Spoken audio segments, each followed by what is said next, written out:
બોલો દીપકાનજી. કોથ એપ્રિલ એક વસ્તુ અહીંયા સમજવાની છે. આ જગત, આ એટલે જે આપણી જોડે લાગેલું છે તે જગત, એ તો પ્રતિકોષ પડઘો છે. એટલે તમે જે આપશો તે પાછું મળશે. અહીંયા આપેલું છે તે પાછું મળે છે એમ નથી કીધું. તમે જે આપશો તે પાછું મળશે. જી. એટલે અરીસા જેવું જગત છે. તમે જેવા ચારા કરશો ને એવા સામે અરીસો ચારા કરશે. તમને પોસાય એવું કરો. એટલે જી. કહેવાનું શું છે, આપણે જે વારે ઘડી કહીએ છે, હું આવું કરીને આવ્યો છું, તેવું કરીને આવ્યો છું. પહેલા તો હું કોને કહો છો? જો તમે આ નામધારીને કહેતા હોય તો આ લાગેલા નામધારી મન વચન કાયા એ ગયા અવતારનો પડઘો છે. જી. હવે જો ગયા અવતારનો પડઘો હોય તો ગયા અવતારે હું હતો નહીં. સાચી વાત. આ વાત સમજવાની છે. અને આપણી આ વ્યવહાર, મન વચન કાયારૂપી વ્યવહાર આપણે માથે પડ્યો છે. જી. અહીંયા આપણે સમજવાનું છે શું, કે આ જે જગત છે, એટલે કે જે આ મન વચન કાયારૂપી જગતમાં આપણે જીવીએ છે તે પડઘો છે. જી. એટલે તમે જે આપશો તે પાછું મળશે. એટલે આજે હવે તમારે જે કંઈ આ મન વચન કાયાનો વ્યવહાર થાય છે, ત્યાં તમને કેવું પાછું જોઈએ છે એ પ્રમાણે તમે આપજો એમ કરીને કહે છે. સાચી જાય છે. આપણે જેને ડિસ્ચાર્જ પરિણામ કહીએ છીએ તો ગયા અવતારના છે ને એમ કરીને, પણ એને આજે કઈ રીતે જોવાનું છે, તો કે આજે જે તમે આપશો ને તે પાછું ફરીને આવશે. આની ઝીણવટ સમજી લેવાની છે. આજના પરિણામને પહેલેના કારણોથી નથી જોવાનું. ભલે એ હકીકત હોય તોય, કારણ કે આજે જો તમે એ કરશો તો તમે એનું પરિણામ તમારા ભાગે આવશે. ભલે એ પરિણામ છે એટલે એના માટે શું કીધું, પરિણામનું પરિણામ આવે, ડિસ્ચાર્જનું એ ડિસ્ચાર્જ આવે. માટે જીતી જાઓ, સમજી જાઓ. એટલે જ્યાં આપણાથી કોઈને કંઈ પણ અપાઈ જાય, બોલાઈ જાય, વિચારાઈ જાય, કરાઈ જાય, તો ત્યાં એ સાચું છે કે ખોટું એનું માપ તરત જ આપણને ખબર પડે. કે તમને ગમે તો એ ધંધો ચાલુ રાખો, અને ના ગમે તો વાળી લો. એ મોટે ભાગની વસ્તુ આપણને ગમતી નથી, અને ગમતી નથી એવી આપણે આપીએ છીએ અને એને વાળતા નથી, તો પછી એનો મતલબ સમજી જવાનો કે હવે તમારે એના પરિણામ ભોગવવા પડશે. એટલે સમજવું એને કહેવાય કે પરિણામમાં પોતે પરિણામી ના થાય. એટલે મારા પરિણામ માને નહીં. એટ ધ સેમ ટાઈમ આ વ્યવહારને ચોખ્ખો કરવાની તમારી જવાબદારી છે. એટલે એને ચોખ્ખો કરી લેવાનો. એને આપણે શું કહીએ, શતરંજ ખબર છે? રમતા હતા. હા, ઘણા લોકો શતરંજ રમતા હોય છે, એમાં બહુ માહિર હોય છે. સૌથી હા, શકુનીની જેમ. શકુનીની ગેમ. હવે આપણે એવી જ શતરંજની રમત રમીએ છીએ પોતાની જોડે. ખબર નથી પડતી કે આનો માર આપણે જ ખાવાનો છે. માટે હવે સમજીને એવી ચાલ ચાલો એ તમારા પર બેકઅપ ના થાય. right. એટલે આપણે શું કહીએ ને, એટલે એક એક ડગલું કેટલું બધું વિચાર માંગી લે છે. એટલે કે સંજોગે સંજોગે જેમ આ દાદાએ કીધું ને, અમે અવસ્થાવર્તી થયેલા છે. અવસ્થે અવસ્થે અમે જાગ્રત રહીને ઉકેલ લાવીએ છે. મહાવીર ભગવાન ની જાગૃતિ ટોપ ઉપર પહોંચેલી, કેવળ જ્ઞાન થયેલું છે માટે એ સમયવર્તી થયેલા છે. હવે આપણે વિચારવાની જરૂરત છે કે આપણે ક્યાં ઊભા છે તે, અને આપણે કેવા જાગ્રત રહેવું પડશે કે રહેવાનું છે. અને એવા જાગ્રત રહેવા માટે ખાવા પીવા રહેવા કરવાનું કેવું હોવું જોઈએ છે એ વિચારી લેવાનું છે. ખાવાના રહી નથી ગયા, ફરવાના રહી નથી ગયા, પહેરવાના રહી નથી ગયા, હુવાના રહી નથી ગયા. હવે શું જોઈએ છે? એટલે કે ને જરાક પોતાનો ભૂતકાળ જુએ ને, આ બધા જવાબ મળે એમ છે કે કશું જ બાકી નથી. અને જયારે કશું જ બાકી નહીં હોય ને, ત્યારે છેલ્લો રસ્તો આપણા હાથમાં આવે, અને એવા આપણને દાદા મળ્યા છે.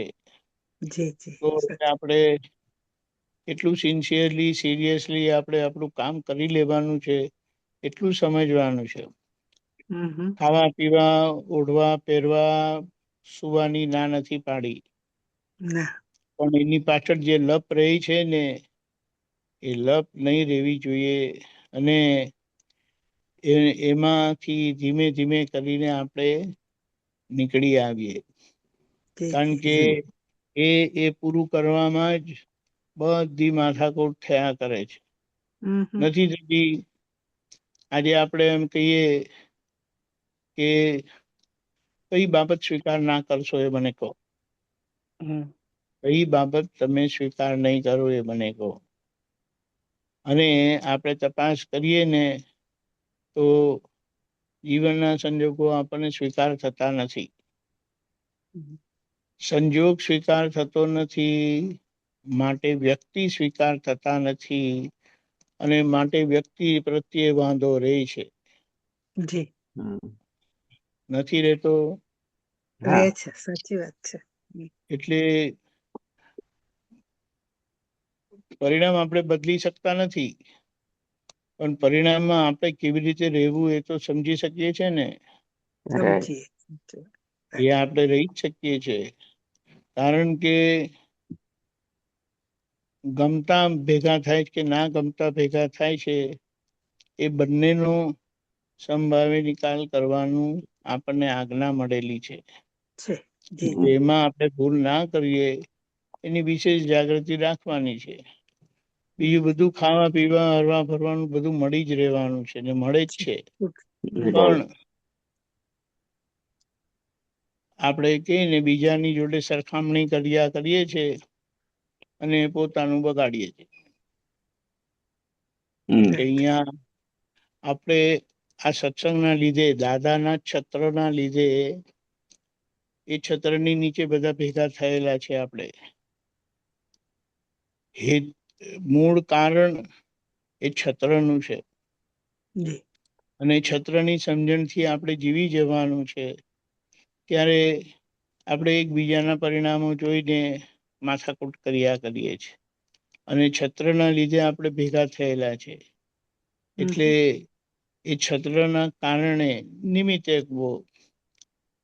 સામસામા આપણે ભેગા થઈએ છીએ. કેટલીક વખત અથડામણે થાય છે, પણ અહીંયા સમજવાનું આ છે કે કેમ ભેગા થયા તે, અને ભેગા થયેલા થકી જ આપણા હિસાબો બધા પૂરા થશે. એટલે આને ખૂબ વાગોડવાની જરૂરત છે. બીજી ઝીણી ઝીણી વાત તમારા ભાગે આવે સમજવાની તો જરૂરથી સમજજો. એ ઉપકારી છે, કારણ કે વિતરાગની વાત છે, છેલ્લી વાત છે, અને આપણને દાદા પાસે એ મળેલી છે.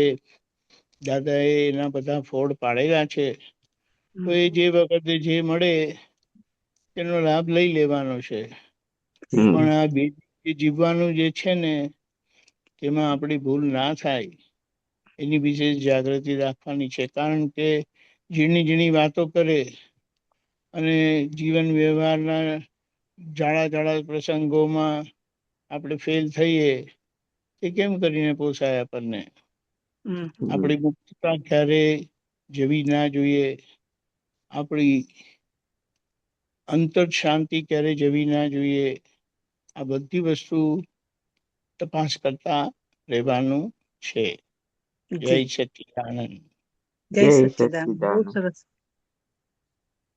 જય સચ્ચિદાનંદ. બહુ સરસ. આવું છે. બોલો. જય સચ્ચિદાનંદ હર્ષલ. જય સચિદાનંદ દીપકાનંદ, જય સચિદાનંદ રજનીકાંત. આવાજ આવે જય છે? હા આવે સચ્ચિદાનંદ. છે. શ્રી ડોટ આ વાંચો હર્ષલ વાંચો. જય સચિદાનંદ. આ જગત એ તો પ્રતિઘોષ પડઘો છે, એટલે તમે જે આપશો તે પાછું મળશે. એટલે શું તમે શું સમજ્યા આમાં? ઇંગ્લિશમાં સમજાવો તો the world is the mirror, like what ever I will do to the mirror, the mirror will reflect back to me. એટલે જેવું હું કરીશ એવું જ મને પાછું સામેથી મળવાનું છે. પોઝિટિવ આપીશ તો પોઝિટિવ મળશે, નેગેટિવ કરીશ તો નેગેટિવ મળવાનું છે. Very good Deepakanandji 2 minute. Correct. આ બધા યંગ છોકરાઓ એટલા બધા સિમ્પલ અને સરળ છે ને કે દાદાની સીધી વાત તરત જ સમજી લે છે. અને સાથે સાથે આ સમજ્યા પછી એ જીવનમાં આપણી ભાષામાં એને ઇમ્પ્લિમેન્ટ કરશે કરીને ઇમ્પ્લિમેન્ટ. કહીએ પણ ના, એ એ એ જાગૃતિમાં એ જીવતા હોય છે. અને મોસ્ટ ઓફ ધ ટાઈમ તમને જોવા પણ મળે કે વસ્તુ જાણ્યા પછી એ બાઉન્ડ્રી ક્રોસ કરતા નથી. એ લોકોની બહુ નેચરલ ગિફ્ટ છે એ લોકોને.